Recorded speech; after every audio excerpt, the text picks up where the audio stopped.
Hello, everybody. Son Elijah here. We are back to you today, or with you today, with our Monday program that we do every Monday with Israel Balogun, the Nigerian mindset. This is the title of this program that we do here, and it's for people who love Nigeria, who care about Nigeria, and who wish for something to happen in Nigeria. So Israel Balogun is the host of this program. So he's the one that asks me questions and comes with different challenges. So to awake my awareness about the issues and happenings in Nigeria. So I'm going to give the word to him now, and he's going to lead the program. Hello, Brother Israel. Hello, sir. Good evening, everyone. Welcome again on this platform. My name is Israel Balogun. Hope we have wonderful weekend. Today we want to start dealing with this topic in line with what DSA will do let's assume DSA is in Nigeria today, and this problem is the only problem it needs to solve. We want him to show us because as we have agreed and we have discussed over time that this should not be about DSA alone. That many of us can also pick up any challenge and prefer a solution to them. So today, I am going to be talking about each of these problems. We are going to take it one after the other. The last program we had last week, DSA was saying that he has a list of over 100 and something thousand problems that Nigeria needs to solve. And we are going to be taking those problems one after the other. I don't know how many of it we can take, but I know as long as we deal with this problem, individual with interest who desire to be a solution to a particular problem can take what is about to learn on how to solve that problem and run with it. I also believe that this information or training that this will be provided, I call it training because I see it as a way in which it will be training individual to start looking into a particular area they are interested on. Today we are going to be talking about education. The next week we will talk about something else. And if today's one is area you have found yourself to be a solution to, you must take this very important and see that whatever you are learning here becomes something you can run with and become a solution. So this is the reason why I developed this concept. And then next week it will be another problem, upper week it will be another problem. That's how it will continue. And then I believe as DSA is coming to talk about this problem, providing solutions, and then I will also be bringing the Nigerian mindset into each of these problems, how I think it will be difficult and how he intended to go about it. So today, I want to start by saying to DSA, sir, Nigeria has a record of 13.2 million children out of school. This is just a report that is released last week. 13.2 million out of school. The best university in Nigeria is rated over 820 something in the world. The best university in Nigeria is rated 800 something in the world. The educational system of Nigeria today does not provide individual with liberated mind, rather it churn out job seekers. These are the problems. Nigerian education today, apart from collapsed infrastructure, that our education does not even have any infrastructure. One other problem Nigerian education is facing today is that our curriculum does not deal with the issue as relating to our age or the way things are done, we still run on, we still operate like 50 years backward. These are the things Nigeria education is facing. I also said to you, sir, that Nigeria education is nothing to talk about, nothing to run up. You cannot, there's nothing to point out as the best. Those who intend to make best out of it are the individual who have the privilege to study not within this country. We have Nigerians who are doing great all over the world, but Nigeria itself could not provide these great people because our educational system is of no relevance to 21st century. Presently, I want to tell you, sir, that the educational system in Nigeria already have a segment. There are people who are counted to be qualified for education, while there are people who are not counted to be qualified for education. For example, if you go to a rural area in Nigeria, there are many schools who does not have more than 3 teachers. And the teachers can only afford to attend or to come to school 3 times or 2 times a week. The reason is simple. The teacher will need to travel from. I'm trying to lay this foundation so that when I give room for you to start training us on how to solve this problem, and I want this to tell us in a practical, the individual can judge and put down information on the steps to take and to provide solution to this particular problem, either in the level of state level, local government level, or national level. This is the extent in which we want you to take us to. So that every problem we're going to be discussing, we want to be taking us to the point where anyone who listens to this can run with it, getting more information that he may want to get from previous things you've had, they will be able to start something with it. So I am laying this foundation to see the enormous, the level in which the problem has gone. We are in a state where some children are not considered to have right to education, either primary or secondary education. And I've said there are schools in rural area where teachers only visit twice a week. Twice a week is a privilege for them, because the teacher will need to travel from another community who may take that person on bike to travel more than 3 hours to get to that school. And after the school, you have to travel another 3 hours to get back home. So they only can attend school twice a week. And the students already know that these are the days our teachers are coming. Those are the days they will attend school. That is the level in which Nigerians have been deprived access to education. DSC, if you are in Nigeria, how would you intend to solve this problem? Thank you, sir. Well, I want to say I'm not sure I'm in agreement or I'm enthusiastic about this approach to these problems. Not that even Mutiro, because the program, the way we called it, is the Nigerian mindset.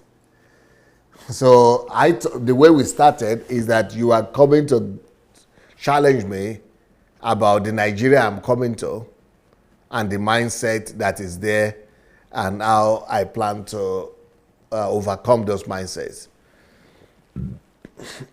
But the way this is coming now, the way this is going now, you are making me to, if anybody is watching this program, they are going to be thinking that I want to contest a political office, or I want to become a politician, or I want to, go for election or something like that. That is what people will think. because the questions you are asking is more of the kind of question you ask politicians, so that the politicians could unveil to you their program or their programs, and then people will they will, so that people will elect them or vote for them. Since I am not planning to be a politician and I'm not contesting to be a politician, I want to change Nigeria, and I'm sure we will do that. We will be able to change Nigeria, including the educational sector. But so the first problem I have is that one. Even if I have a program, which I do, I don't think it is necessary for me to be broadcasting it to the whole world that this is the program that I have, this is the program that I have. First of all, that could counterattack. It could be a boomerang. It could come back to hurt us. Some people could steal it, or it could be hijacked or something like that. So it might not be the best thing to do. Secondly, even if I share my program right now, I don't see the good and the benefit in me sharing it to just a group of people who are watching that I'm not sure what they are, they are not professionals. Even if the thing is going to be shared, it should be shared in a confined environment of professionals who are working in that area. And then they must also commit to me that they are going to use the knowledge I'm going to give them. If I'm going to be sharing what I have just in the air like that, it's going to be, for me, it's a waste. And I don't want to waste my resources like that. Just telling people, it's like people going to church. People go to church to listen to new revelations because they are having itching ears, lingering ears, itching ears. They just want to hear so that they will get knowledge. So I don't want us to turn our broadcast into a program whereby people just come to get revelation for themselves or to get new knowledge, and to be able to say, oh, that guy knows something, or all of them will be commenting, and it doesn't matter what I come up with. Even if I come up with it and I share my program, to a lot of people, it's just talk. So, and to be sharing program is not even correct because I'm not a politician. I'm just one Nigerian that wants to change the country and that believe I can change the country. But to be going from one problem to the other, the way I'm going to resolve them, what good would that do to people who are sitting down at home? They will say, come and do it now. So why are you just telling it? Come and do it. And so I would rather come and do it. But because we have started this program and it has already been titled and announced, I'm going to go ahead and share my program that I have for education. But I don't think it's proper for me to share, to be sharing all the problems and how I'm going to resolve them, to the public. It's not necessary to do that to the public. First of all, it could sabotage the thing. Secondly, there are enemies out there that are, not interested in the progress of the country. I don't want them to go ahead and hijack my efforts. And thirdly, the people who are listening now, it's not going to benefit them because they are not going to do anything about it. They are sitting down in Europe or America, wherever they are. They are not, they are not the ones to implement it. I am the one to implement it. So it's my program for me.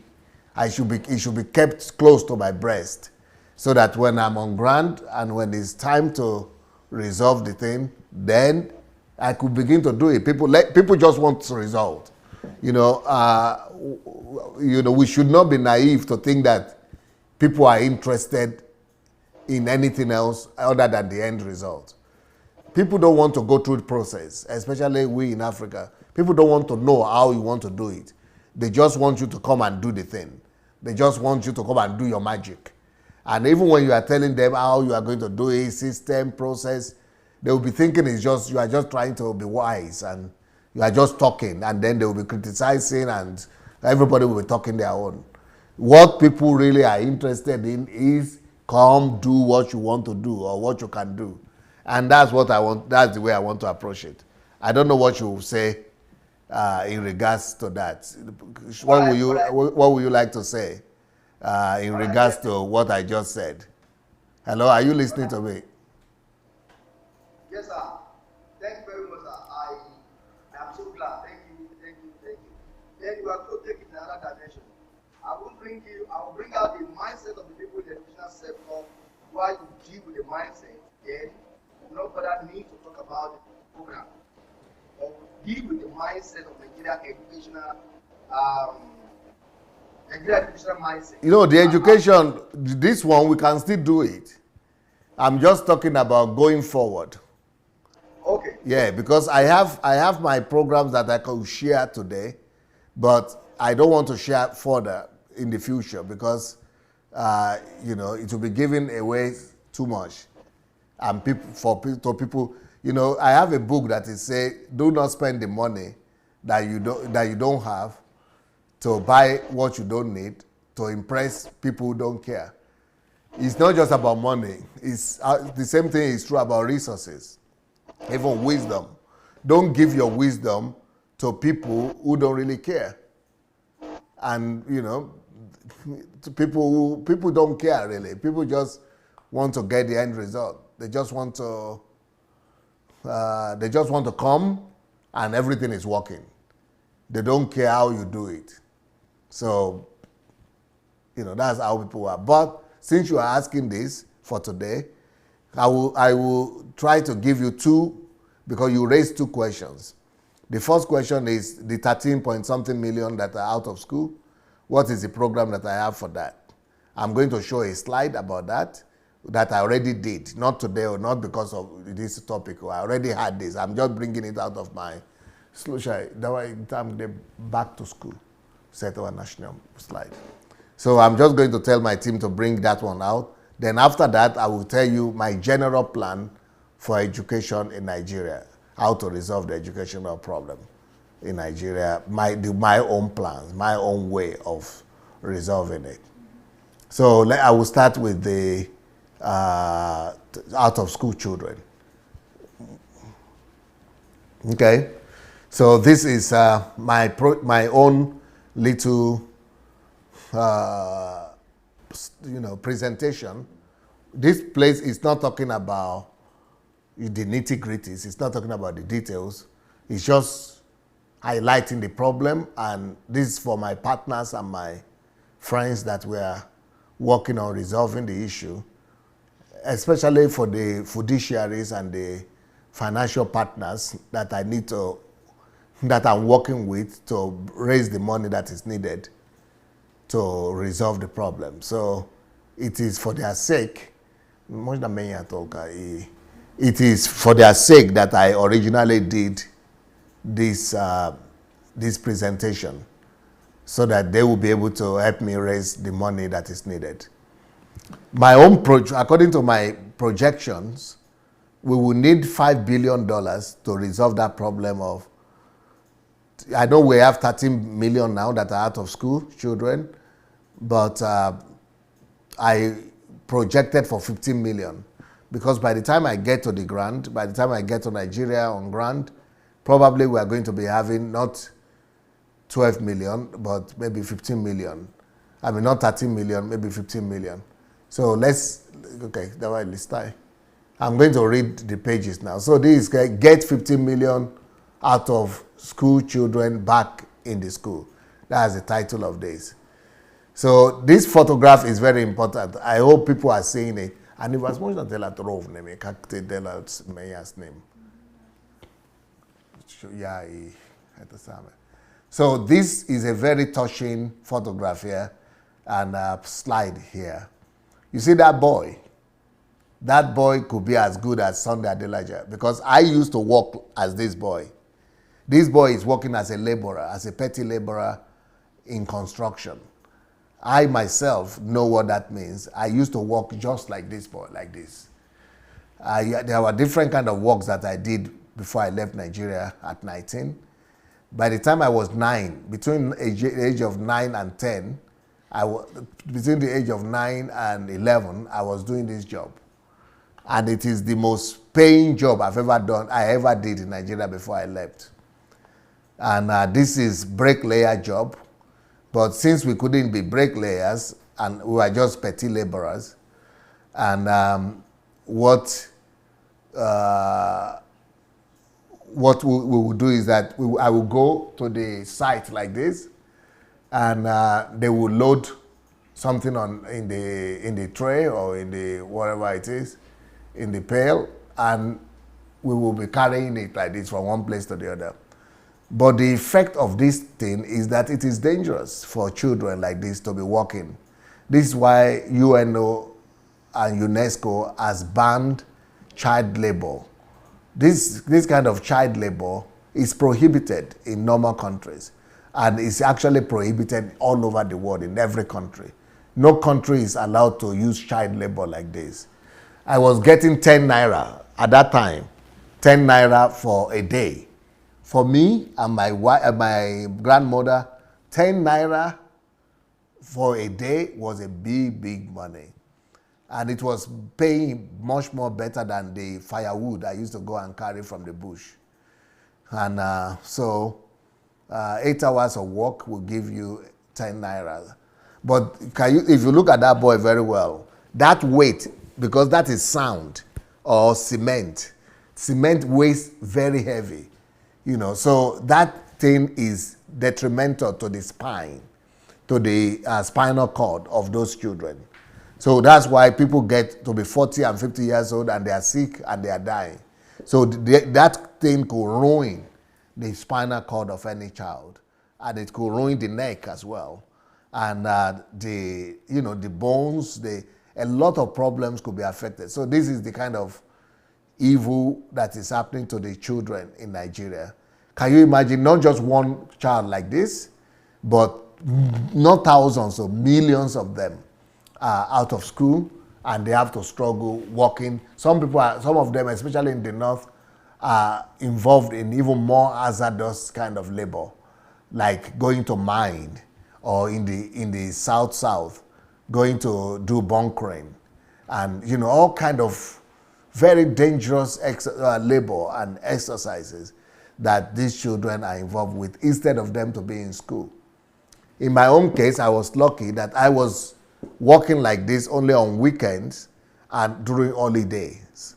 But there are some people who don't go to school at all, and they are doing this kind of hard labor. It is heartbroken and it is very sad. So that's what I wrote here in this place. I, Sunday Adelaja, was working as a child laborer just like this boy back in my village. So my own picture that I'm seeing in this picture right now, in this boy, is that this boy could be another Sunday Adelaja. This boy is supposed to be another Sunday Adelaja. And there are millions of them, 10 million, 11 million, 13 million children that are out of school. So can you imagine what Sunday Adelaja could contribute to the society or to the world? And can you imagine 13 million Sunday Adelajas like that? Or 13 million human beings like that could contribute to the economy? And they are not contributing. They cannot contribute because they are not being educated and equipped. So that's a major problem. And that's why I have a burden. And I'm so concerned about resolving these problems. Next page. Следующая страница.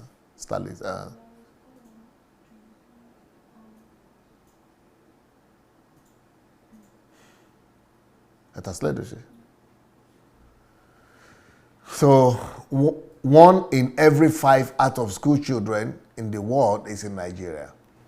That's a big, big, big tragedy. Nigeria is a center where people don't go to school. Можно только slide показать на весь экран. I want you to have a better look at that slide. You see all those children? This is typical Nigeria for you. I mean, for us who are living in the West, when I show this to members of our church here in Ukraine here, Some of them just burst out crying. They just started crying. What is this? Why should children be doing this? I say, this one, you never see anything yet, though. This one is nothing compared to horrible sights you will see immediately you get to Nigeria. People in this country don't even know this is possible, that this is happening in our planet Earth. But it's happening in my country. And I used to sell just like this one, just like these children like this. I used to hawk and sell, but I was going to the school at the same time. And 60% out of these 13 million people who are out of children, who are out of school in Nigeria, 60% of them are women, are girls.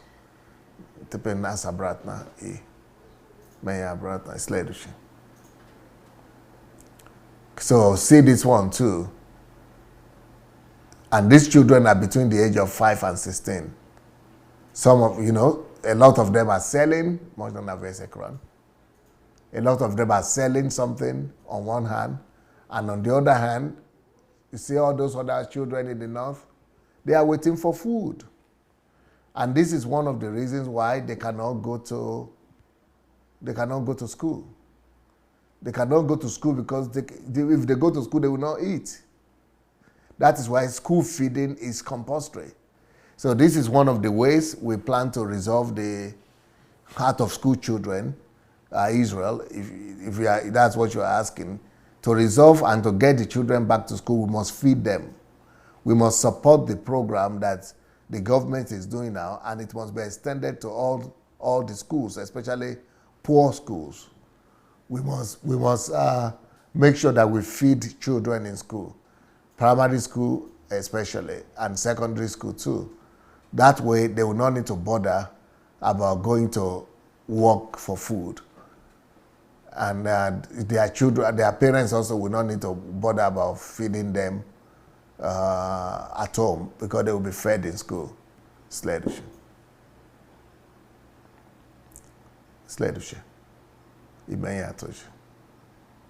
So this is the statistics.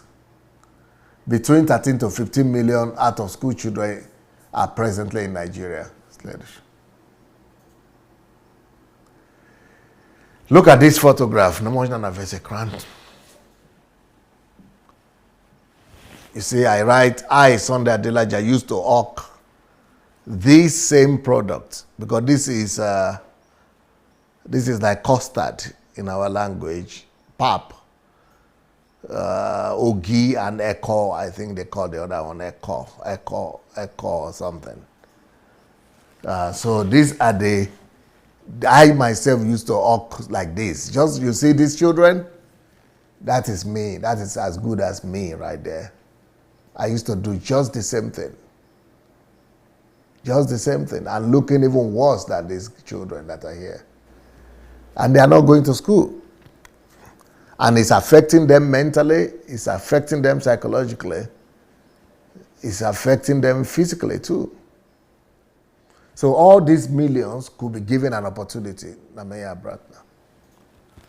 Millions of these children could be given an opportunity to go and get enlightened, to go and get education, and to be returned back to the society and to the workforce, and for them to contribute to the development of our country.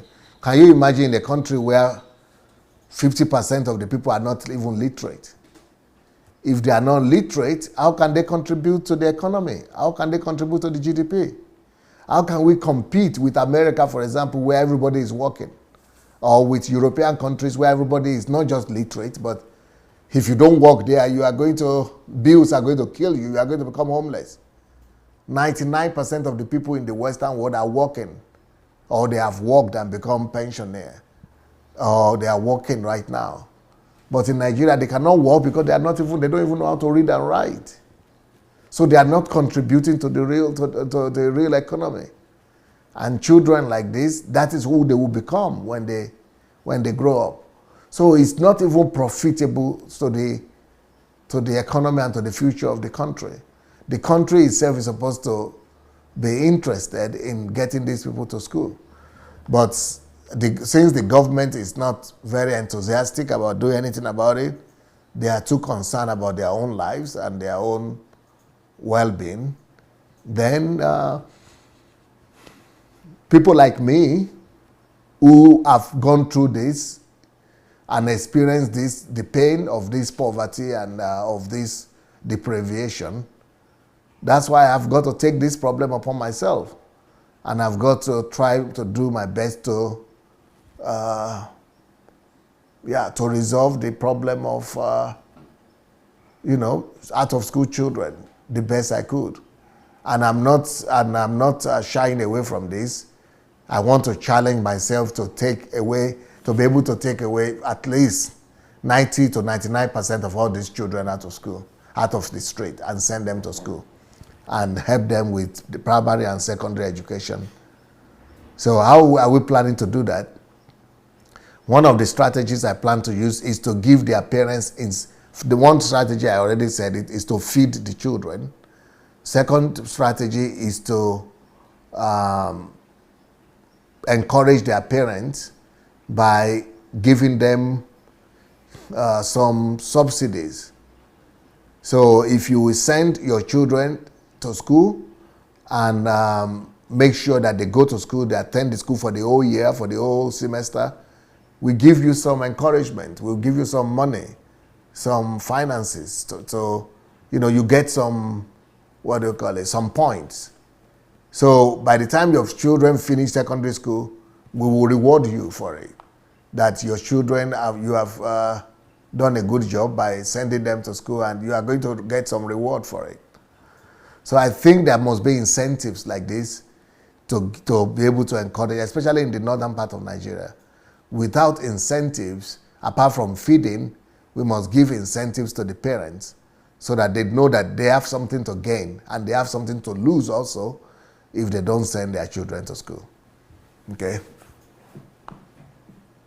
Yeah, this is another picture here.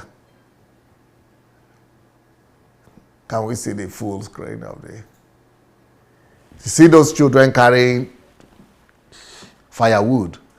That's exactly the way I used to carry firewood from the bush and to the house, and then we take it to the market and go and sell. Instead of being in the classroom, like the counterparts on the other side of the photograph, these children are going to do hard labor like this.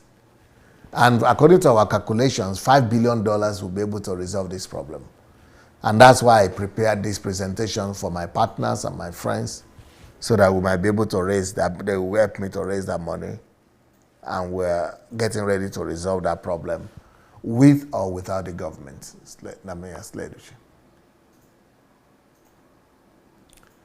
So there is what I spoke about.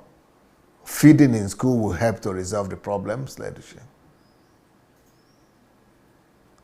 School uniforms and books is another reason why people don't send their children to school, because they cannot afford to buy the uniform for them. And that is either the government has to help people to go to school with the, to help them with the uniform, or maybe like other countries, they can go to school without uniforms, or something like that. But we have our own plans of helping these people with uniforms and books, and maybe that will also increase the attendance of those children that are out of school. Next slide.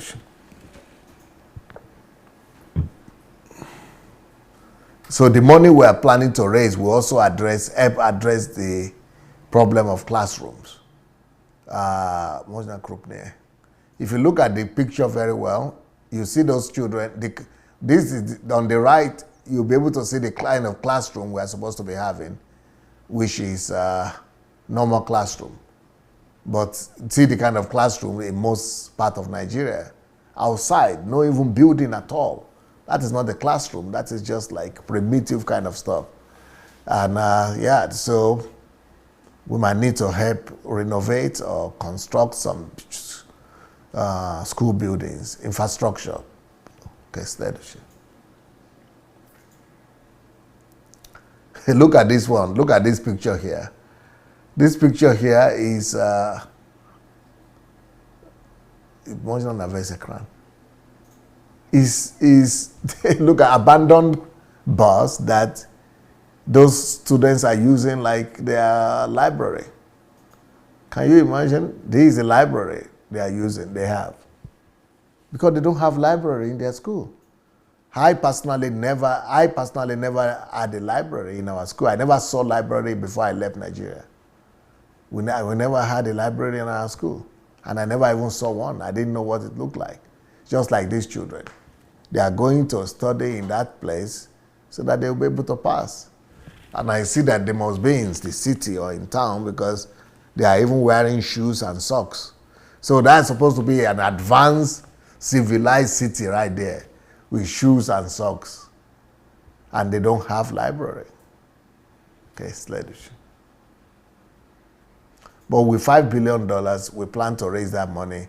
And this is the way we plan to take them from primary school to secondary school, junior and senior secondary school, sledish. Now, Vesekram. Of course, there are a lot of partners and NGOs and organizations that are already campaigning to give education to children. Every child deserves quality education. There are movements. But what we are going to bring in is another dimension. We want to come in with donors and partners who will be able to help finance this whole thing. We will be able to come in and provide the amount of money that is necessary. But we will need all these NGOs because we need food workers, we need field workers, we need people who will be able to do the job. And so we plan to partner with all the people who are passionate about it. Next one. Sledish.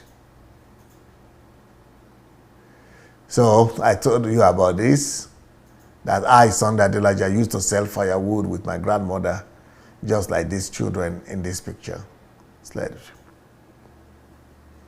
Yeah, so this is about resolving the problem of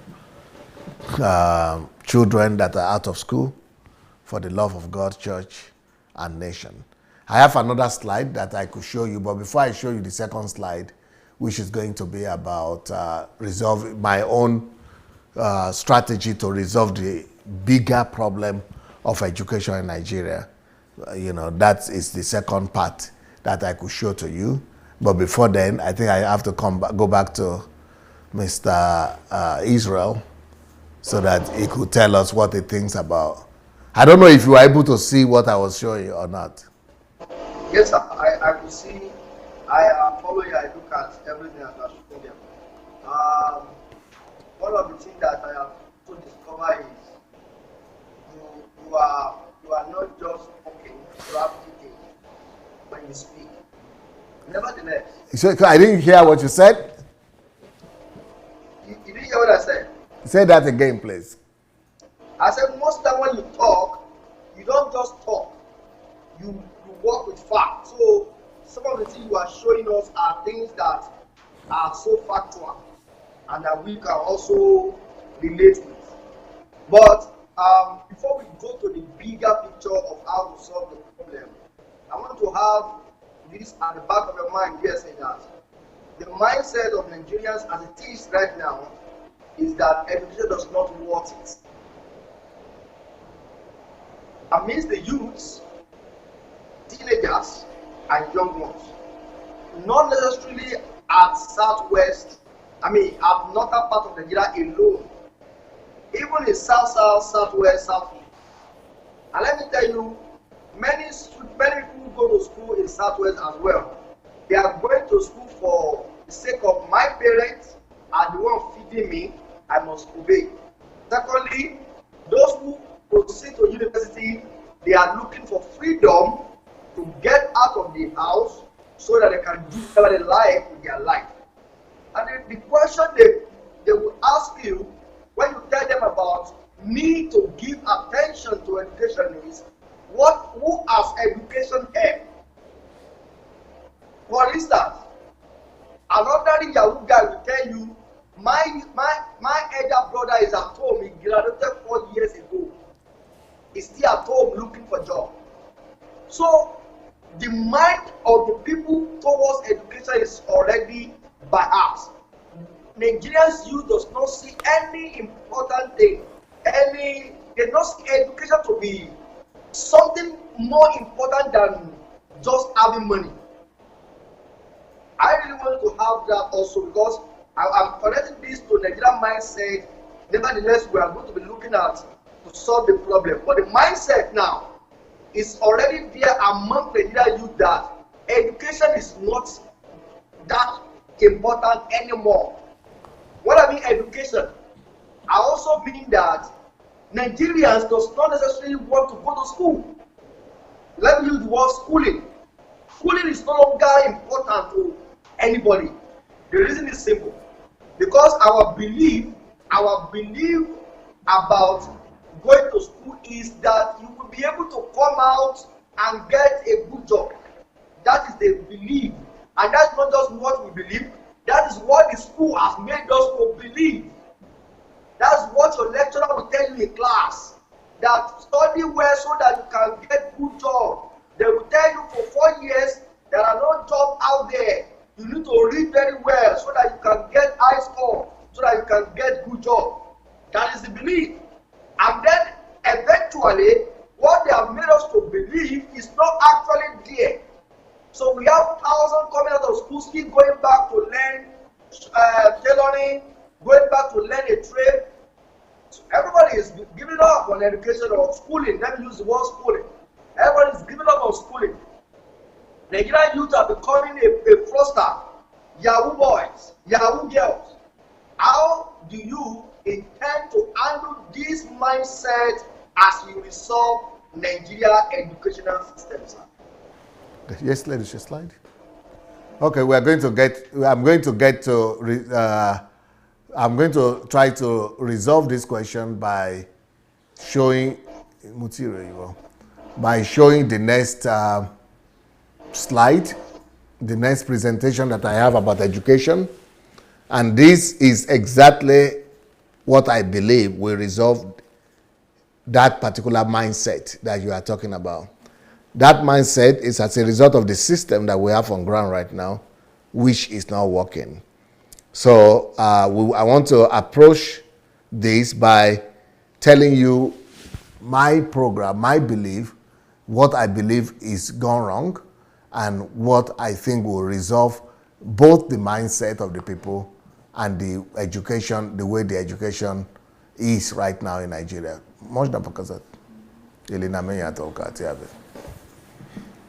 So that's what I'm going to, while we are waiting for the presentation to come on, I want to also encourage all of you to go and get this book, Nigeria and the Leadership Question. That is the book where I've written about how to resolve Nigeria's problem. Our friend Victor Bamishaye Victor says this book is the book that really gave him faith and, gave him a lot of eye-opening moment in how to resolve Nigeria problems. So if you really want to see how to resolve Nigeria problems, this book is going to be of a great help to you. So I'm going to try to go into this. Okay. So I personally believe that the biggest problem we have in our educational system is that our education is not based on vocational studies or technical colleges. So I believe that this answer to Nigerians' educational crisis will be to go to vocational education or education that is based on apprenticeship and technical studies, technical colleges. Nigeria is in dire need of highly skilled workforce that can generate a large service and industry. Okay, go ahead. Slide. Today in Nigeria, most laborers and unskilled laborers are imported from neighboring countries, whereas Nigerians complain of unemployment. And the reason we are complaining of unemployment, even though there are works in Nigeria and other people from Congo, Togo, Ghana, Cameroon, Benin are coming to Nigeria and they are getting jobs. The reason they are getting jobs is because they have skills, especially from French-speaking countries. I don't know if Ghanaians are coming. Not too many Ghanaians are coming anymore. But we have a lot of people coming in from Togo, from Congo, from Cameroon, from those Benin, from Western, from French-speaking countries. And most of them are the ones. 90% of the unskilled labor work that labor force in Nigeria now are being provided by people from these countries, including Niger, Chad, and people like that. They are the ones taking our jobs. And not that, we don't have enough Nigerians who are unskilled, but they are not skillful. They are not educated. They don't have technical knowledge that it takes to do the kind of job that these people are bringing to the table. Our problem is connected with the form of education we inherited from the colonial masters.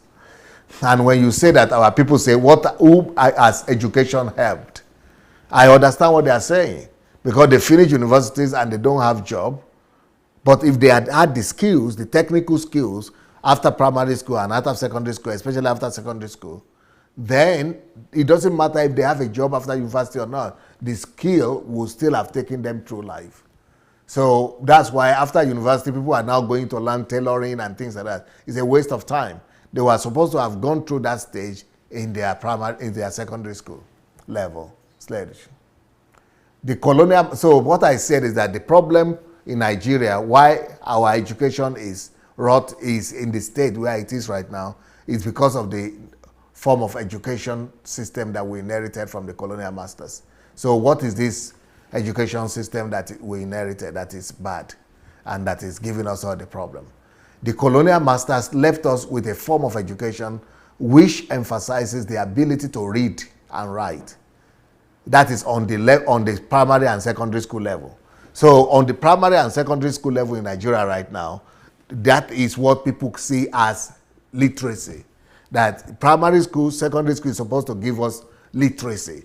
Because what the colonial masters wanted, what the colonial masters wanted when they were giving us education is to have managers and messengers who are locals. And the main focus of the education that the colonial masters were giving us is for us to be able to read and write, so that we'll be able to communicate with them, and so that we'll be able to translate for them. They just needed clerks. So as a result of that, most of the form of education that was introduced to Nigeria from primary to secondary level is called grammar school. And grammar schools, that is exactly what it's all about, is to teach you grammar so that you'll be able. That's why up to today, most Nigerians, when you talk, who say they are educated, what they mean by education is that they are able to speak fluent English. So they are looking, when you are talking to them, they are looking for any mistake that you make. They want to brag themselves that they can speak English. Because that is what grammar school is all about. It's about getting you to know the basics, just to be able to read and write and speak. So our people are going about and saying, oh, I can speak English, so that they can brag. That way they are bragging on the ones who didn't go to school, on their fellow countrymen who are not educated, who are not as privileged. So they are saying, we are literate, you are not literate. And our own idea of literacy is, what I said, being able to read and write. But in England, America, Canada, and Western Europe, that is not the basis of education that is reigning there. So if you come to Europe, you don't see grammar school.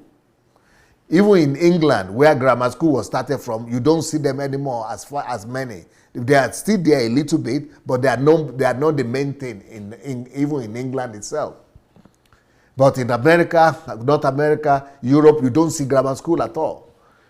So what do we have if there are no grammar schools on the level of secondary school in Europe?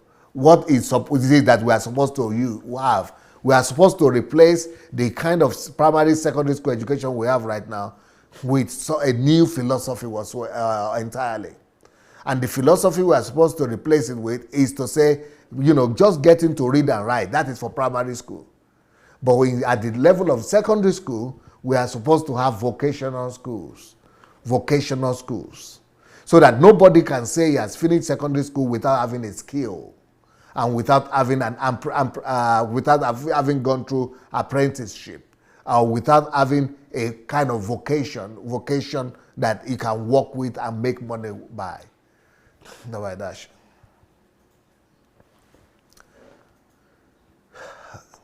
So the model the colonial master brought to us and left us with is called grammar school model instead of a vocational school model. Look at these photographs. You see grammar school? That grammar school, that's the highest level of school we have in Nigeria. Grammar school, because that's what they brought to us. But in Western world, you don't see many grammar schools. But in most of the Western world countries, you see the second photograph? That is a school right there. That is secondary school. You cannot finish secondary school without going through this. The only difference is that, okay, in this photograph you are seeing, it is people who are interested, who are in the class of building.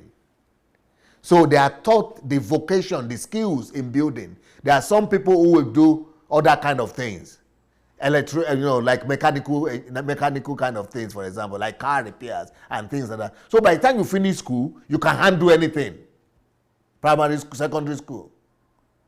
You can do car repairs, you can do house building, electrician, you can do everything by yourself. And this is not just for some people in the country, the whole country. Can you imagine if everybody that has finished secondary school in Nigeria will have this kind of skill? Vocational schools are what we need to turn our secondary school to. Of course, there will also be, in secondary school also, apart from these vocational ones, there will also be the ones who want to study science and go to college, go to secondary school, go to university, or want to study law and go to university. But most people, it will be like this. 80%. In most of the Western countries, only 20% of people go to university.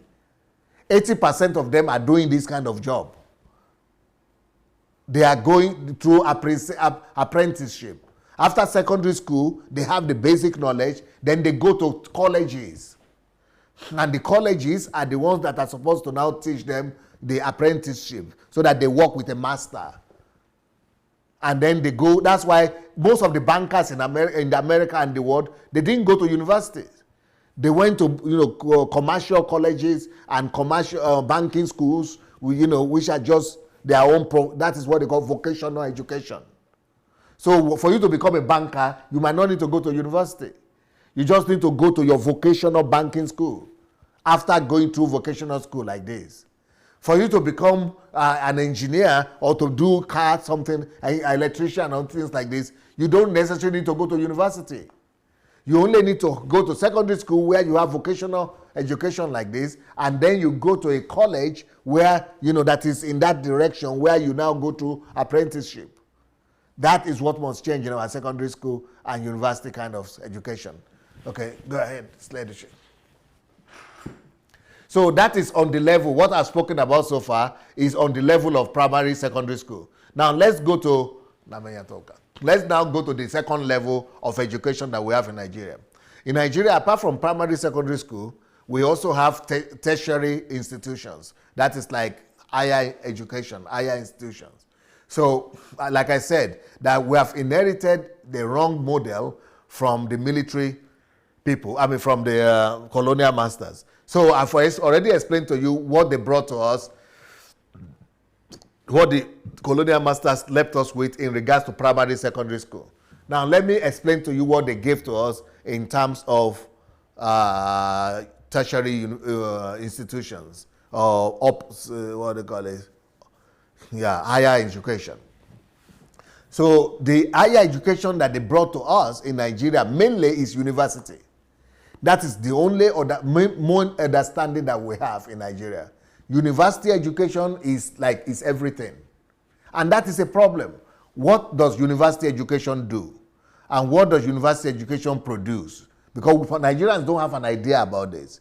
University education produces mainly white-collar jobs. White-collar jobs. And that is what they brought to us, and that's what they left us with. Which means, and what does that mean to an African?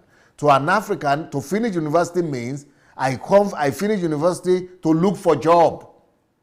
White-collar jobs are the people who are looking for jobs. White-collar jobs are the people who are looking to sit in offices. White-collar jobs are the people who want to come and educate, graduate from university and go and look for some employment so that they will sit in office. A country cannot be sustained by white-collar jobs alone. And that is not, the majority of the country should not be hoping to go to university to be looking for that kind of job. That's why our people are finishing university and they don't have employment. So, but the higher education that we need, our focus in Nigeria should be shifted from universities to technical colleges. Like I said, only 20% of people in the Western world go to university. What do they go to? They go to vocational colleges. They go to colleges and technical colleges. Most of them don't go to university. It is technical colleges or vocational colleges where they now go through and become specialists. So what do I propose for Nigeria? I will now explain on the higher level something. So as a result, most graduates, so on the tertiary level, education is seen more as a means of getting a white-collar job. I already explained that later. As a result, most graduates measure their education by their ability to speak good English. That's what we have in Nigeria now. And get an office job. There are several challenges with this understanding of education. The first challenge we will have in this case, and which we are already having, is that people finish school without tangible skills that they could use to feed their family. And that's why I understand the people who are telling you that whom has education helped. My brother finished 4 years ago, he's still sitting at home because the kind of what we call education, what we call schooling, university, is not, we are having the whole country cannot go to university the way we are doing right now. It is a failure model. We should make sure that 80% of our people go through technical colleges. It is technical colleges that we should be the aspiration of most people. Most people should be encouraged to go. That is what will put food on their table. Because that is when they will not look for job again. They can do things with their hands.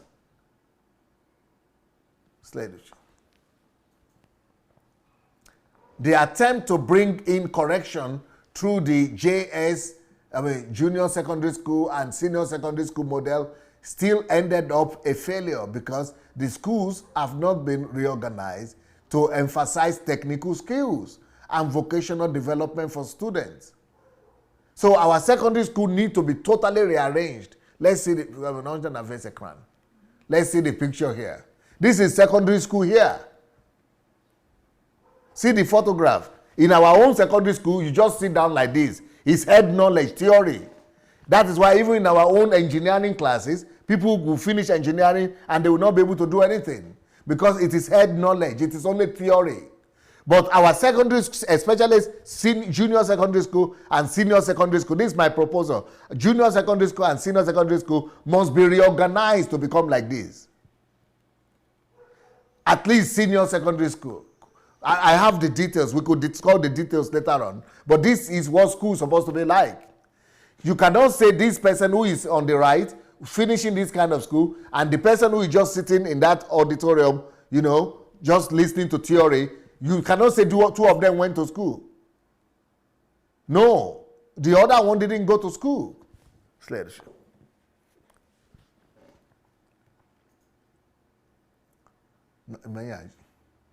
Basically, we are still in the grammar school model in Nigeria right now.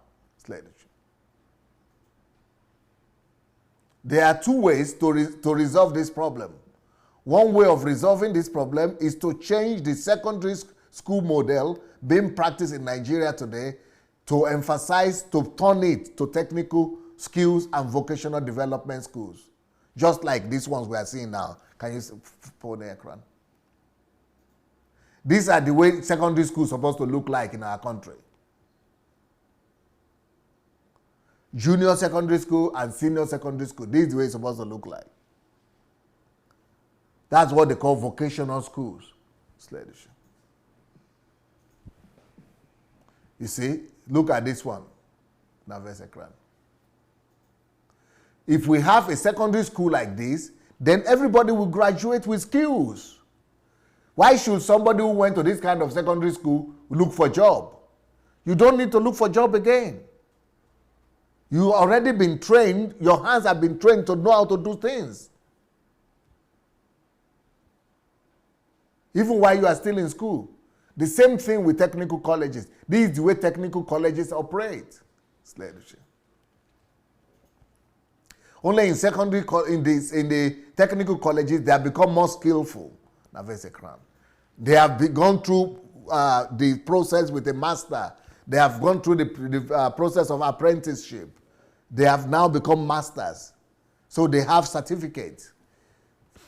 So that is one way of resolving the problem, through secondary schools.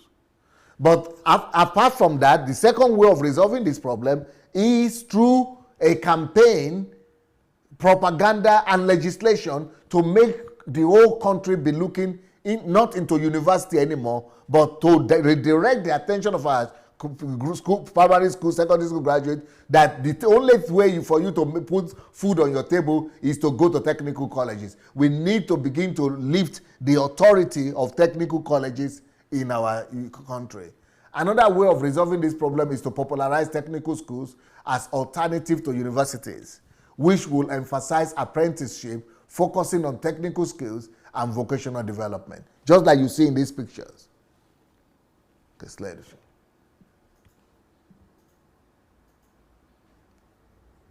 In Western world, less than, in some countries, 10% only go to university, or 15%. Averagely 20% go to universities, while 80% go to technical colleges. England is built, they built their economy not on grammar schools, but on technical schools like this. That's why they have industry. That's why they are industrialized nations. Industrialized nations build their whole economy on technical schools and colleges like this. You cannot be industrialized. We cannot become industrialized nation just by going to study theory. We need schools, colleges, universities where they will be teaching you hands-on like this. This is the secret of the Western world. Vocational trainings.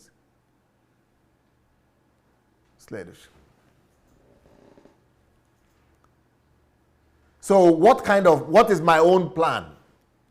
I want us to build vocational schools, and I want to give you the list that I have. And these are all specialties. So what kind of technical schools I believe we need to build in Nigeria? We need architecture. We need architecture and building school, technical school, that will just be teaching people and giving them certificate and diplomas, so people can get their certificate on everything relating to building. As a carpenter, you must have a diploma, a certificate.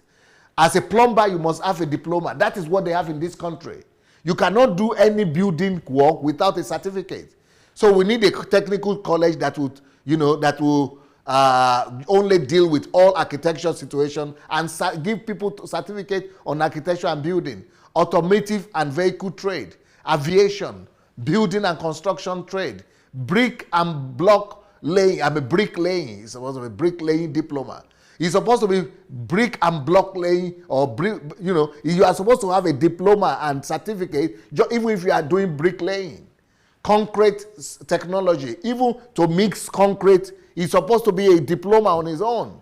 Carpentry, general construction, agro-technical and farming technology. All these areas, we need different kind of technical colleges just in dealing with each one of these. So these are like 10 or 15 lists of something. These are supposed to be 10 colleges, different colleges already. So this list you have here is supposed to be different schools. So when we finish university, everybody will not be going to JAMB.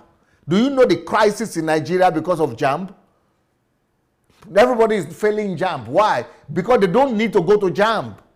JAMB is university education. Instead of going to JAMB, it will only be 20% or so going to JAMB. The old people, look at the kind of schools we need. All these are schools, colleges. People are supposed to be going to colleges in these directions. So there will be so many options for people to go and pick and study. And they know that by the time they finish these colleges, they will bring money home. But the ones who went to university, they will be looking for job. But these ones don't need to look for job. Because this is the essence of industrialization.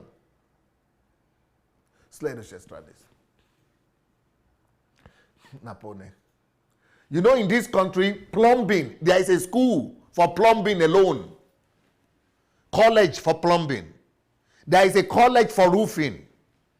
Water roof, there is a college for, water system you have in your house. College. That is their profession. That's their own certificate. Earth moving equipment operator. That is a whole degree on its own. No, certificate on its own. Railroad construction. That's why we are bringing people from China. Because we don't have schools to teach people these things. Railroad. We cannot even construct our own railroad or railway.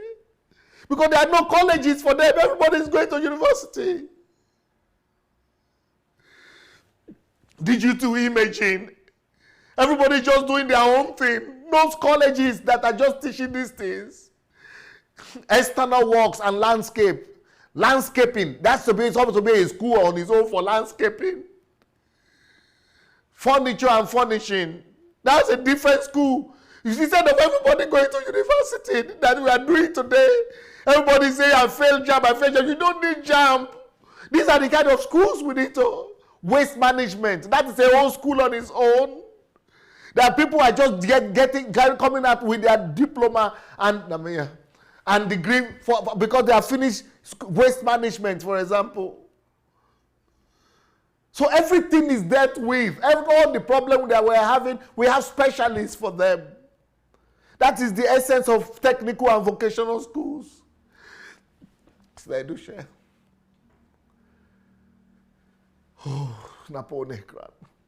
Doors. Can you imagine the kind of doors we have in our houses in Nigeria? Those are ancient, just rubbish. In this place, there are schools just to make doors.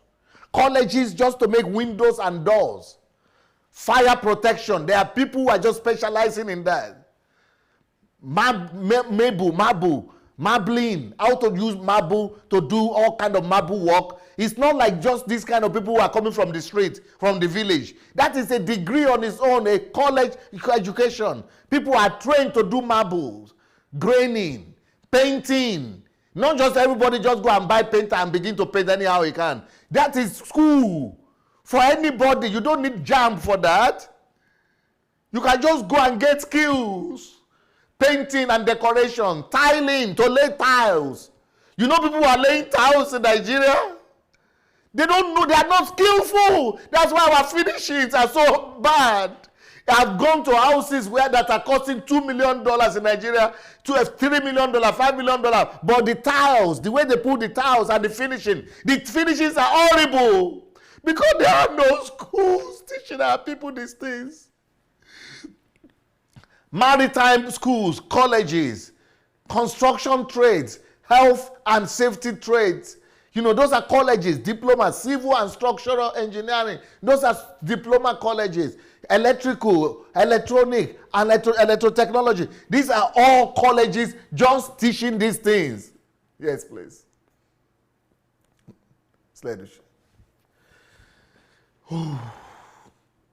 Food. All those women that are selling food on our road, they are poisoning us. They are supposed to be standards. The other day I just read that people who are selling food on the road, they are using motor oil that is used for motor and something, and mixing it with palm oil and frying akara and things on the road. Because they are not trained, they don't have certificates. Napoleon Crown. So all those women that are selling things by the road, all those suya people, they are supposed to have certificate. And to go to this kind of school is not much. It's just for 1 year or 2. Some of them are 6 months. You can get all this diploma, but you have your certificate.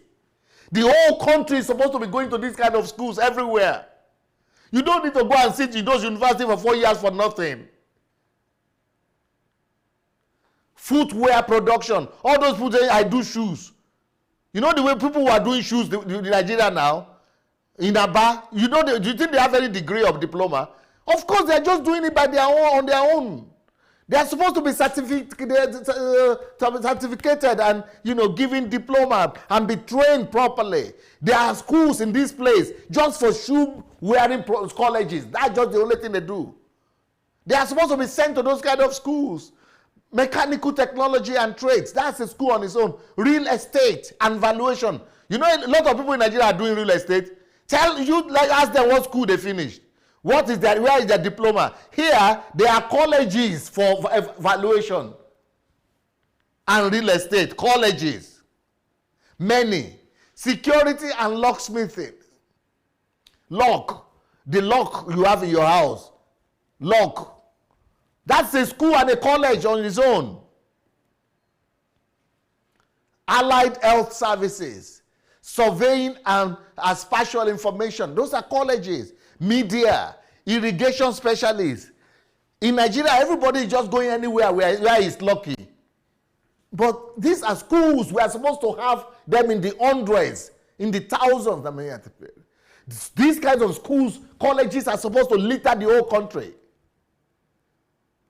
Nobody will be thinking about university again, because these are kind of concrete, practical, skillful work that will give you work. You don't need to look for a job. This is what the emphasis of education is supposed to be on. This is true education that brings development and industrialization. Not not grammar school. And not tertiary university like they are having in Nigeria right now.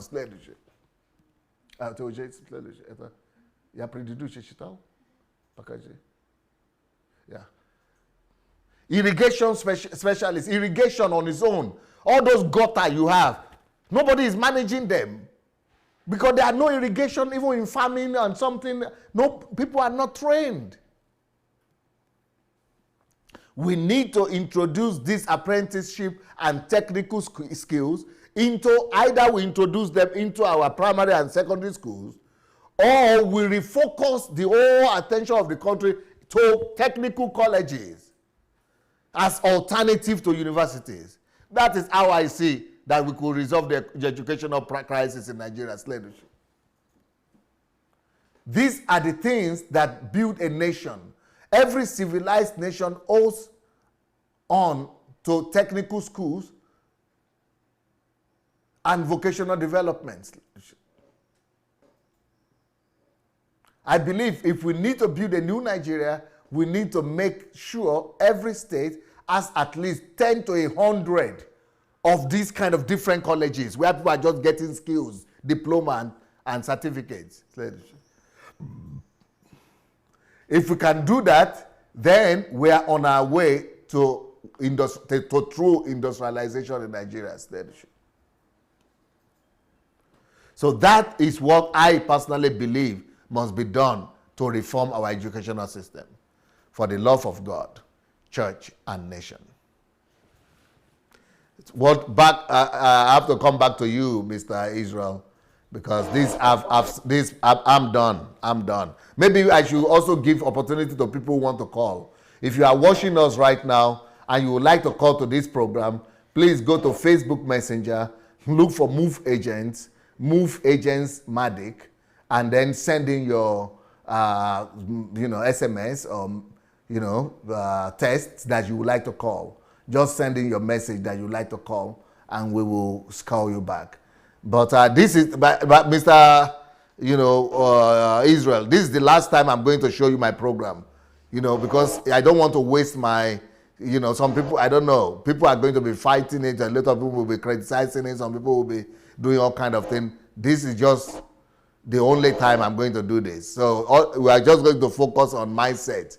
I want to hear from you anyway what you've had. You made me to do this today, but I will not do it again. Well, yes, thank you very much for doing this. What else can one say than to say that anytime we hear from you on the issue that relates with Nigeria, hope is restored. Yes, there's no time when one listening to you on how to handle and resolve Nigerian problem that hope is not restored back to us. And of course, you have made a very clear, defined ways in which education can be restored back to our people. And I also believe that the statement that everyone is making now in Nigeria that says, who does education help? We totally be handled and resolved through this system I just watched, through this program I just watched. I cannot but thank you so much for making this available.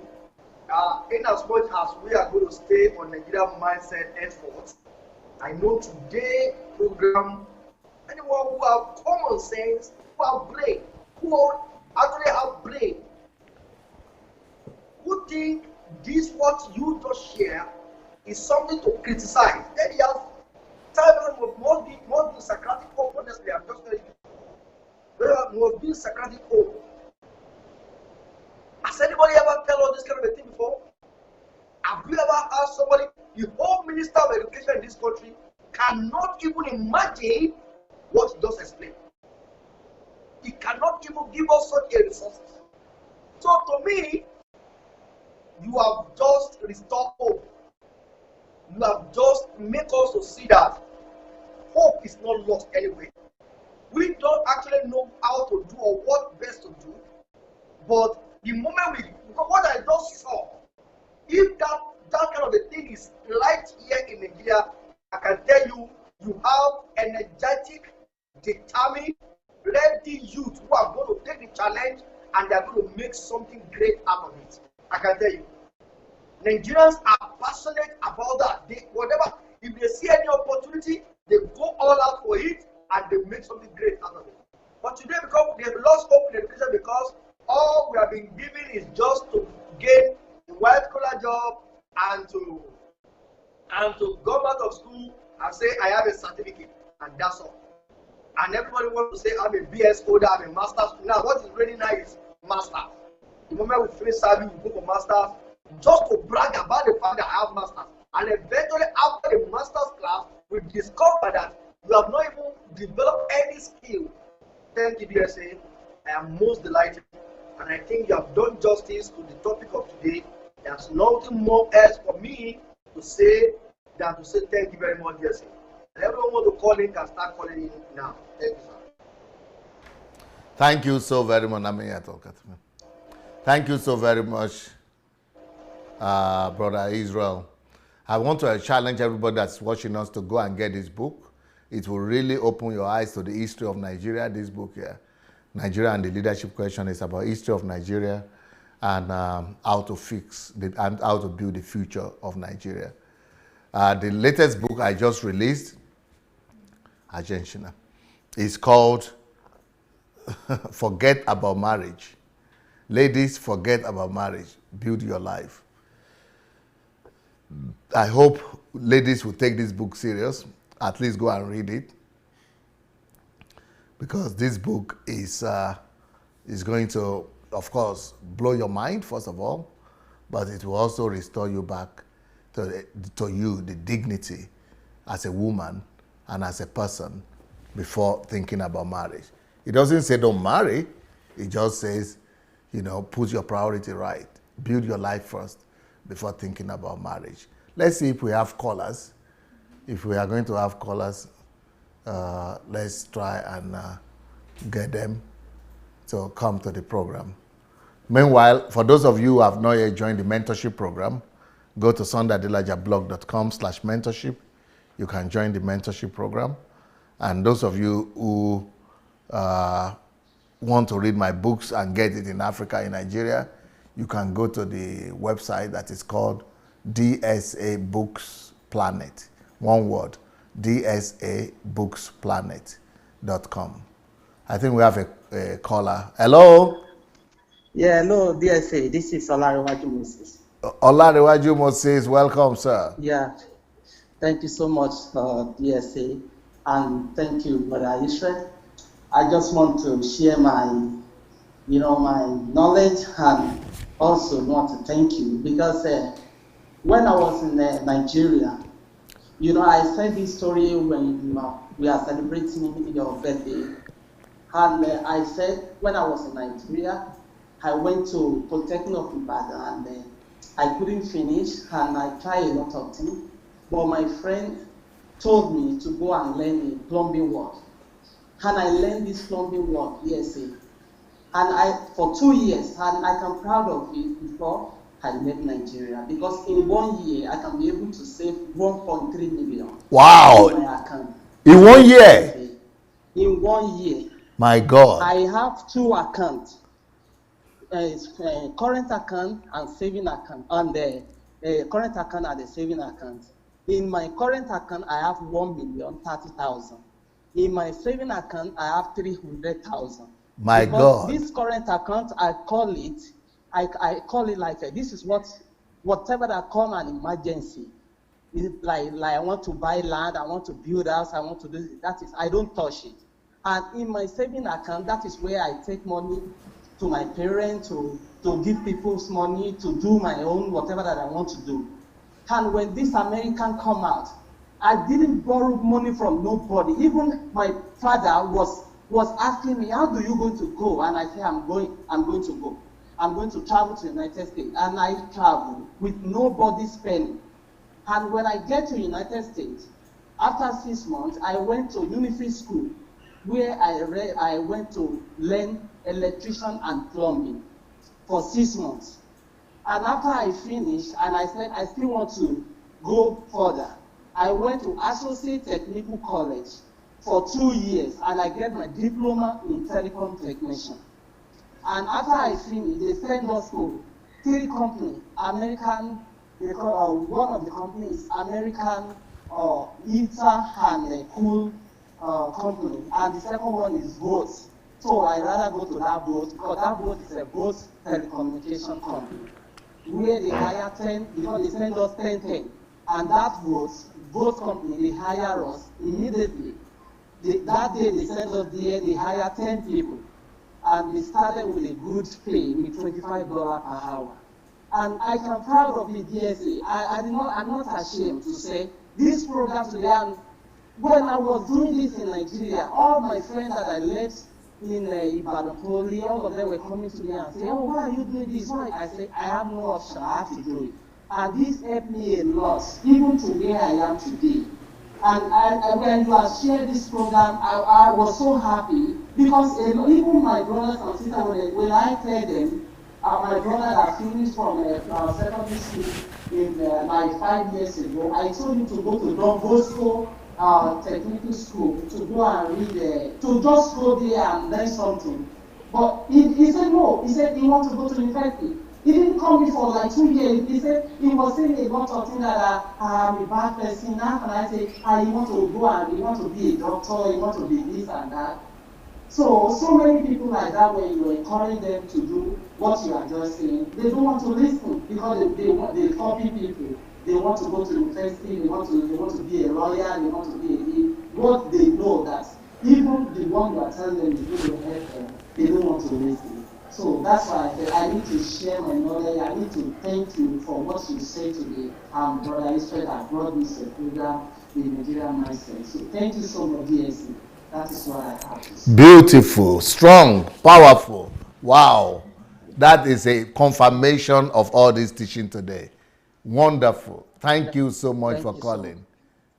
Thank you, sir.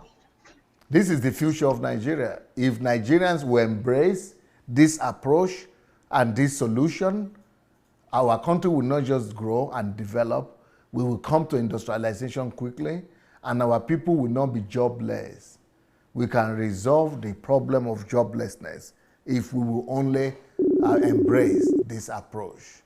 If we don't, we are going to keep on suffering the way we are right now. This is true education that will give you skills, that will give you specialty, but what we're having right now is a failure.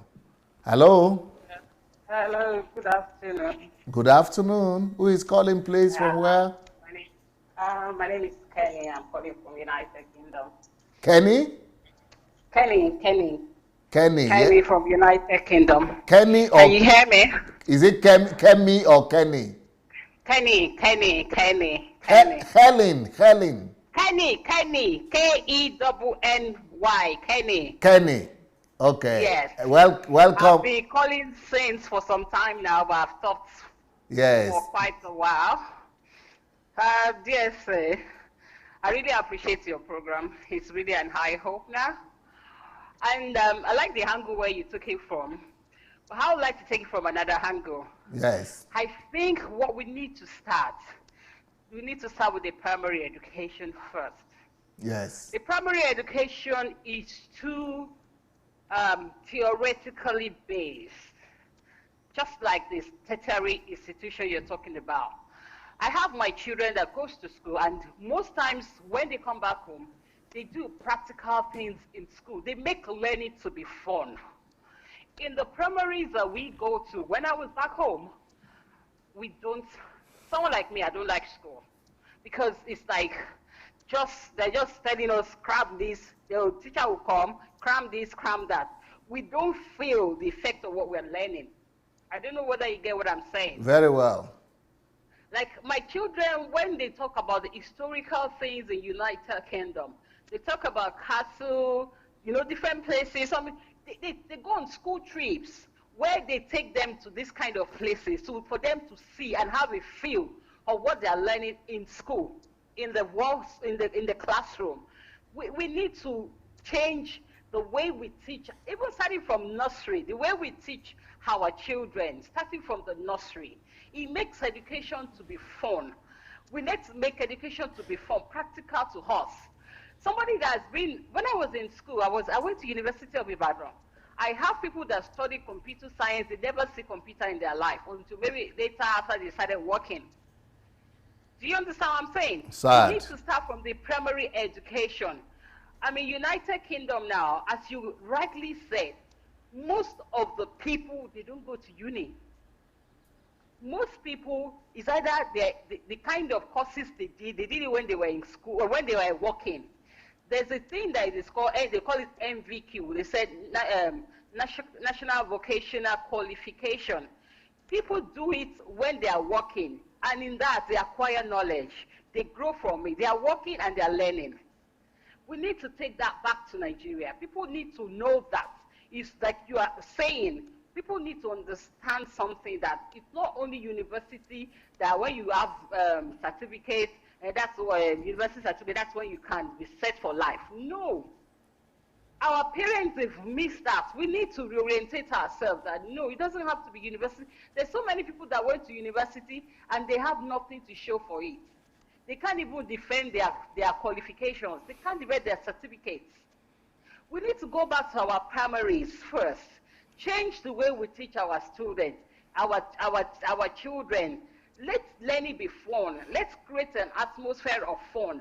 There's this slogan they say in United Kingdom: learn as you play. Do you understand? As they are playing, they are learning. You will see a child of 6 years old in Nigeria, and she has crammed so many things on her head. But look at the child in United Kingdom. They might not know as much as they know, as the children in Nigeria knows, but they know the practical. They can use whatever they learn in school to everyday life, which we don't have like that in Nigeria. So we need to start from the primary education before we go even to the tertiary university. Everything is fine. All these programs are lovely, but as like I listened to one of your programs, the one you did with Brother Israel about Nigerian mindsets. All of this thing is still about value system, our mindset. Our mindset has to change. Every day I wake up and I ask myself, how did we get here as Nigerians? How did we get here? Where nobody cares for one another. When all we think about is money, money, money, money. We believe that when I have money, I'm made for life. It's not like that.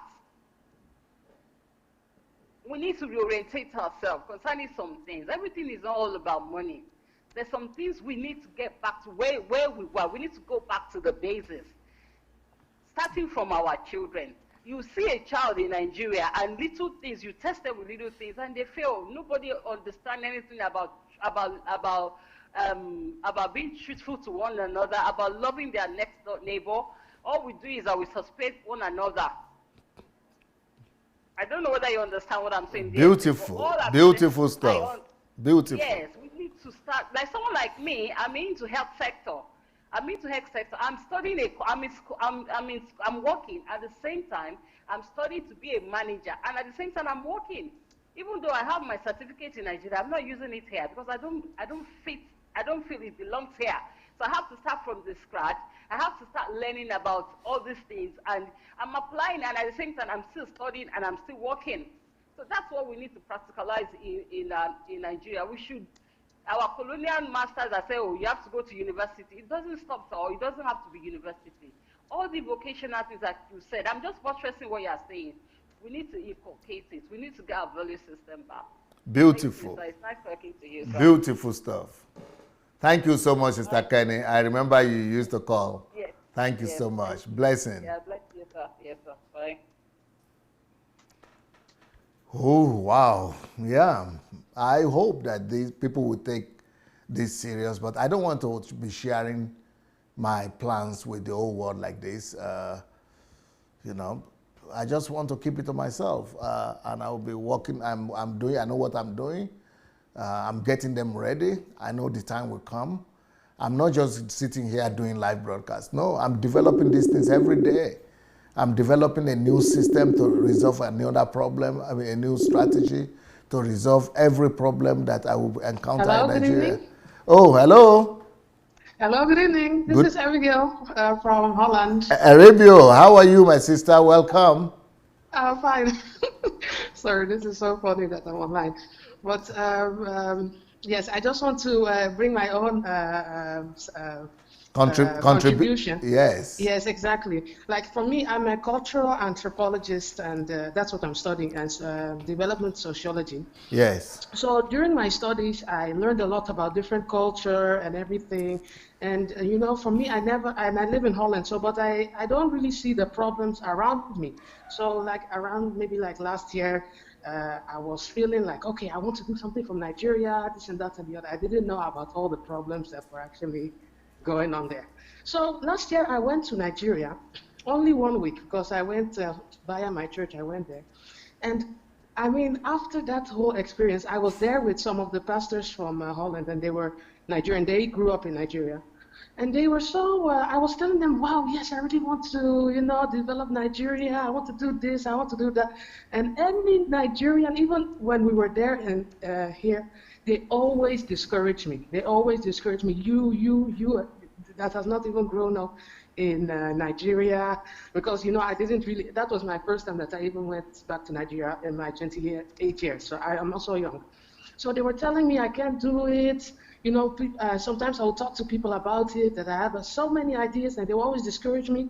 And even when I was in Nigeria, and those two pastors, and I was expecting that, okay, men of God, they will understand that maybe God has put it on my heart or whatever. But even they were discouraging me so hard. And even after I started talking about it to one of the pastors, for the rest of the trip, he didn't talk to me again, because it's like something happened in the past with an experience that he tried to do something and the person destroyed the business. So he was like so emotional about it and he didn't want to talk to me and he was like, no, no, no, this and that. So why I'm telling this story is that I believe that there are many people in the diaspora, like me, for instance. Maybe I have not really grown up in Nigeria, but I have a heart for the people there. So there are many people like me that they want to do something for Nigeria, and they want to do it from the context of intellect, from the context of analytical thinking, from the context of doing something for people that is not purely emotional but actually systematical, probably. But we always get discouraged by the Nigerians themselves. So, and the reason I'm saying this is because you were saying that, okay, you are not really planning on exposing the ideas that you are going to implement, which I understand. And sometimes I even think that, okay, is it wise to showcase all the information? But from today, what I've heard today, it actually encouraged me, because there was a month that you were talking about Nigerian development, and that whole month I didn't even listen. I didn't even tune into DSA at all, because I was like, I'm not ready for Nigeria at all. But today, I actually felt encouraged again to do something for Nigeria. So what I'm trying to say is that all this kind of exposition, because when I think back of all the bad behaviors that I've seen from Nigerians, all the things that are so discouraging, then when you are telling all this information, it's actually making me to think that, yes, I'm going to still be able to do something in future. Because now you understand why people are behaving that way, why people decide to be manipulated. Why are they trying to get money in a way that is not ethical? Because they are just trying to make a living. And if the school system didn't help them, then of course they are going to, like human nature, try to oppress and do all this stuff. So I just want to say, what I just want to say is that I know, sir, that you have your reasons for not wanting to disclose some of the things. But I also want to say that there's a lot of people, and I know, like me, that do want to do something for Nigeria, but discouragement from every corner is like crippling people. So I just want to say that this kind of programs really help us to be encouraged again, to have more understanding. Are you aware that I'm going back to Nigeria I want to relocate back to Nigeria? Yes, I am very interested. Because I want to take 2,000 people with me, but most people who have registered are white people, European people from here, from America, from other countries, and I'm registering Nigerians too. So if you are interested, why don't you just go and register? No, I did register actually, and I actually, to be honest, I feel it on my heart that I have to tell other people, other Nigerians especially in the diaspora, and to call on them to come to Nigeria to help the people, because we are the only one that have the information. We have so much access to knowledge and understanding, and then we are in a country where those things cannot even come to full potential. So, and I know that the reason that Nigerians don't come to Nigeria to do those things is because of the behavior that they are seeing. Yeah. So for me, I even have the burden. I have the burden that I want to tell people how they can import Nigerians, how they can do their own little part, because nobody is caring about all the people in the, that are not close to the big cities. Nobody cares about them. So the only people that can care about them are the Nigerians themselves, and they are scattered abroad, and there are people discouraging them all around. I'm so encouraged to hear you. You are one of the very few Nigerians that have come across this way. And I'm so happy that you have registered. Once we are ready, we will write you. We will let you know. Yes. We are in the same team. And, I am determined to change Nigeria for the better in my generation.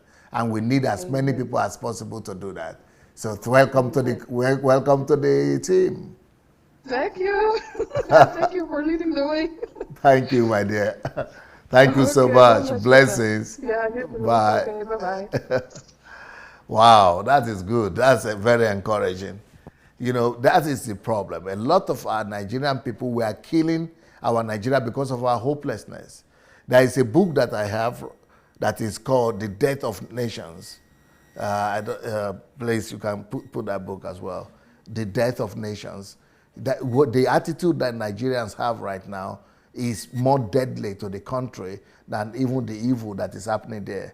Our, cynicism, our cynicism is killing the nation. It's our, lack of faith in the country.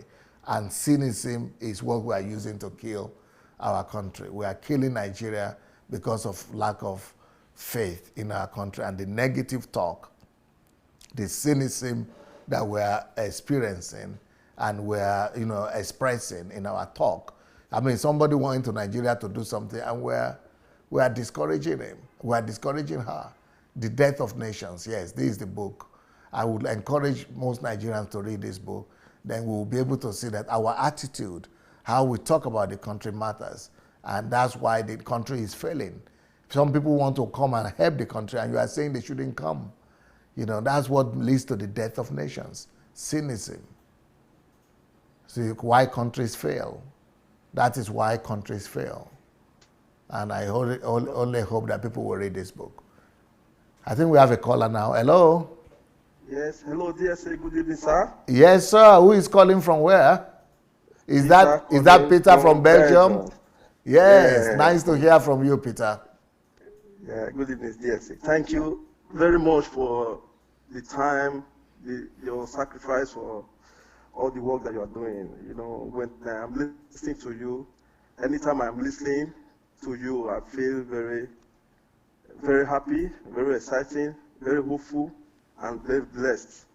Because the things that this program is, this program that this program is really educative and informative at the same time. This Nigerian mindset of a thing is a very big issue, and is a very big issue for us today, because even some of Nigerians here in Europe, when you talk to them with the understanding that I have now, some of them don't seem to agree with you. I will first of all take example from this Saturday, because I make a video that is on Facebook that I try to talk to some group of people. They say, no, forget it. Your voice cannot even be heard. I've tried to educate them, to tell them, no, this thing is going far, it's going wide. Nigeria will change. This situation that we are today will change. Some of them don't want to, they don't believe it, they don't want to accept it, and they don't want to listen to you. They don't want to add a solution to it. That's apart. When you talk about this education in Nigeria, I feel that you have hit the nail. You have hit the hammer on the nail hardly, because the kind of the education we have in Nigeria, even before I came to Europe, I didn't got the understanding. Those days, because I learned furniture in Nigeria. I learned work. I learned how to make bed, chairs, and all these things before. I started doing other things before I came to Europe.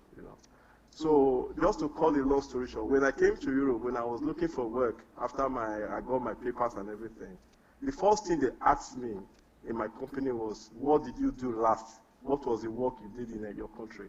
I told them I did furniture. Instantly, they took me to the department of the woods department, like making pallets and all this, But from there, I went to their technical vocational schools and everything. Sometimes in Nigeria, when you ask our people to go to and learn work, they don't want to learn work. They say, how can I learn work when I have to go to school? And as you have all that you explained about this education here in Europe, it's still the same in Belgium here. People who learn technical work, so many different kind of work, the way you name all of them, painting, plastering, bricklaying, all electrician, carpenter, and these are very, how to say it, very important work. Yes. Work because even now, I used to, when our people buy a house here, I used to go with a group of friends, we go and fix it. I know sometimes it will be Saturday, I work on Saturday, Sunday, 3 hours on Sundays. I know how much I'm getting because of the handwork that I have, because of my handwork, But in Nigeria, when you tell them, and you now look at it in another way, all the universities in Nigeria, they are not even teaching the people. They don't even know anything. The teachers, you have to block the lecturer, you have to bribe your way out in everything. Then we now come down to the people who are supposed to bring the light, that which is the church. You know, they are not building all these kind of vocational schools. They are building universities and the same system because they don't have the ideas. Like what you are doing, GSA, I don't see even Nigerian media, they are not doing all these things. Nobody have this idea. The way you are analyzing in only 2 hours alone, any reasonable person will get understanding from your word, from your teaching, from the knowledge that you have. Our education, we have to go back. We have to, because if you look at in my state, when you are looking for a workman, years ago, you are looking for a workman, a big guy, sometimes it's difficult. You will find other tribe. When you are looking for somebody to clear your grass for you, to take care of your compound, you go and look for a Hausa man from Niger. When you are looking for a painter, the guy that paints my house is from Togo. The plumber was from Togo, from Benin Republic. My friend's hotel, the people who plaster, who build it, they were from Togo. You will see our people don't want to learn. Some of them maybe it's the mindset, is the value system. I don't know how we call it. Even in my own time, we used to learn work before this Europe of a thing started coming and everything. But this next generation now, they don't want to learn work. They don't want to do anything. They just want to make money. They just want to make money. They just want to buy Jeep. They want to build house without having any occupation at all. They don't even have anything. So I'm so very happy for this enlightenment, like towards that lady that called from Holland. You know, some people don't want to listen to you, but we that is listening, we are taking the message to other people, and other people are listening. My prayer is for God to really take you to Nigeria very soon, very, very soon. Because I know that people are still there that want to listen, that want to do something, but they don't have ideas. They don't know what to do about it. Because most of people, they have used this message, breakthrough messages and everything, all these miracle messages block their way of reasoning. So people don't reason Nigeria good anymore. When you are talking to some of your family in Nigeria, they don't listen to you. Their own is just, give me the money, I need the money. When you ask them to go and do something for you, they will not even do it, they will eat your money. There's nothing you can do about it. The system, the value system, the corruption, the mindset, the attitude, the manners, everything is just too annoying. But I still believe that the appointed time have come. As I've always said, the appointed time have come. I know with you, DSA, with what you are doing now, what you are saying, the sacrifice that you are doing now, it will not be in vain, because Nigeria is too big to destroy like that. The population is too big. Nigerian people are too nice to be destroying. The way they have destroyed, they have succeeded to destroy Nigeria, the people's mind. To learn work in Nigeria now is just a taboo, it's a sin. People don't want to learn work, honestly. Nowhere to even learn the work. People are just looking for quick money everywhere, miracle. Hey, I want to, it's so annoying. But for me, what you have the education system have to be scrapped. All those universities have to reduce and turn them to technical college, turn them to vocational colleges. Vocational colleges, yes, because all those schools, what are they doing there? Actually, if you really look at it, if it's not the way you explain it, I will not have the understanding that this is what we are grammar school. Really, it's grammar school. If you see some of our people have broken English, big English today, you think that, and nothing. You can even see them when they are talking on the TV, when they are having all these Nigerian stations, all these politicians, the way they are, nothing will come out from it.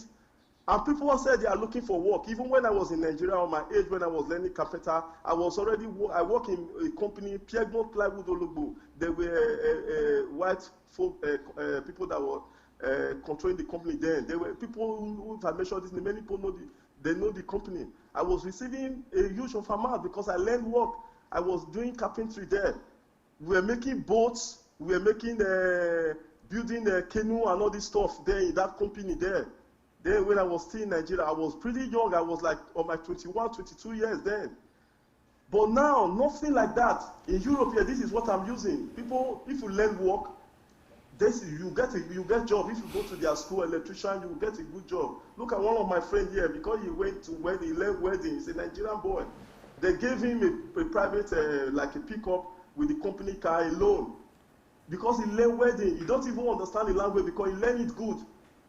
Most of us don't want to learn work here. So some people still don't want to learn work here. But the opportunities are still here too for people to learn and go to school and do so many other things. Because of that mindset from Nigeria, some of them don't want to do it. So yes, I just want to thank you for the informative program, educative in every aspect of our what have really affected us in our lives in Nigeria. That is what you are talking about. And I want to still thank our brother Israel Good News Balogun for his time and innovative question on the Nigerian mindset, all this program. I really want to thank him for his good work that he's doing too. I just want to thank him for bringing this all this subject up, and for you to give an answer and give informative answer and solution. Thank you, DSA. I really appreciate it. Wow, Peter. Thank you, sir. Thank you so very much. Very, very good. Very, very constructive. Well, Nigerians are so negative. I know that Dr. Ano and Dr. Victor read this book, The Death of Nations, and they will tell you that what we are doing right now by speaking so negative about Nigeria and by being so pessimistic, that is exactly what this book is about. You will see that it leads to the death of nations. And if we don't want our country to die, we need to read this book and be able to change our attitudes. I think we have a caller. Hello? Hello, good evening, Mr. DSA. Yes, sir. Who is calling from where? It's Gode, calling from Italy. Gode. Yeah. Gode. That one is my name, oh. Yes. Yes, it's a pleasure. It's a pleasure. Yes, in fact, I really want to encourage you. I really want to thank you for what you are doing. In fact, I thank God for the passion that you have for Nigeria. And I thank God you are showing a very good example of Christianity. Because the Bible says we are the light of the world, and also we are the salt of the world. And I thank you because every day, the revelation about Nigeria are being unfolded every day by you. In fact, I know why God took you away from that country as a little boy. Because if you have been there in Nigeria, I'm telling you, all these GOs, all these mainstream Pentecostal churches, they would have corrupted you. Yeah. In fact, I begin to see why God took you away from Nigeria at the tender age. Yes. In fact, the government of Nigeria has failed the country. But you are telling the mainstream Pentecostal churches that if the government has failed, that we the Christians, we are the salt of the world. Yes. And in fact, every day I begin to listen to you, in fact, I begin to understand the scripture. DSA, I must tell you that anybody who is coming, even Christ, they call Christ Beelzebub. I must tell you the truth, you are really on the God side. I've been watching all your programs. In fact, now you are coming with Nigerian mindset. In fact, DSA, I must tell you that as far as I'm concerned, I know God is with you. Amen. I'm behind you. In fact, I know all my friends, they block me. Why? Because they think that you are coming in to stop all the activities they've been doing. In fact, all their selfish and egocentric, in fact, behaviors and all that they are using to get money from people. Even right here in Italy, all these Nigerian pastors, the mainstream Pentecostal churches, they are still coming here to bring Nigerian mindset. Yes. Collecting money from all these producer boys. Collecting time from there, they are not working. Government is giving them money. I was discussing with a pastor, a brother of mine in Lekki. He was telling me that if tomorrow I buy a private jet, is it bad as a pastor? He has forgotten that church is a charity. Yes. That money is being contributed by tithe and offering and the rest of them. Yeah. In fact, it is. I mean, you use it to, you plug it back to the society. But Nigerian pastors are not really giving back the money back to the society. Jesus Christ said, he said, I was hungry, you didn't feed me. But in fact, they are using all this money to buy a private jet to take care of themselves and not the people. In fact, Yeah. DSA, in fact, God will bless you. Amen. I'm so happy that I have a man like you. You are not an institution. Hmm. Because anybody that do go to school, I must say the facts. Listen to you, we know that actually you are facing reality. You are coming from the right angle. You are coming from the right angle. I've been listening to all your series. Right now, in fact, as I'm talking to you, I'm doing what? I'm sharing your messages. I'm doing what they call it, party. In fact, all my friends here, all those pastors, because I'm very close to them here, all of them has blocked me because I'm listening to you. One of them was telling me that in fact he was listening. I mean, he do listen to you before, but now he doesn't listen to you. But DSA continue. At least God is with you. Amen. If God really want to change Africa, in fact, I want to stop here because other people want to contribute as well. DSA, we are behind you. God day.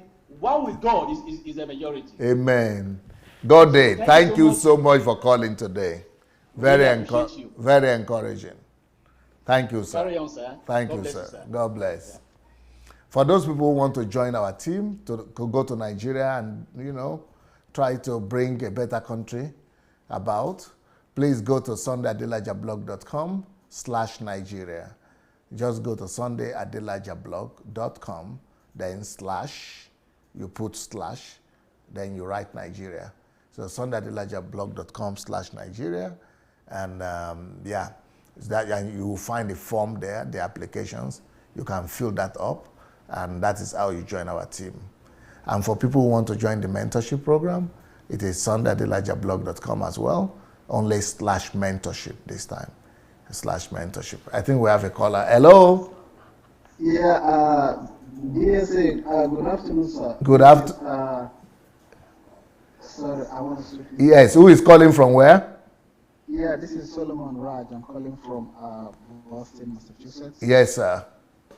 Yes, I've been listening to today's program from the very beginning, and I was so excited from your first statement. Wow. That you don't want to disclose your information. These are hard work you put into these things. Yes. You spend days, nights, sleepless nights, putting all this information together. Yes, sir. Anybody that has done a presentation before, we know that it's not just coming to cut slides and put in the team. And just as you said, you are just giving this information out. How many people are running with this information? Yeah. People are not running with it. We just come, feel excited, and call and say, "Oh man, this is mind-blowing," and it ends there. Yes.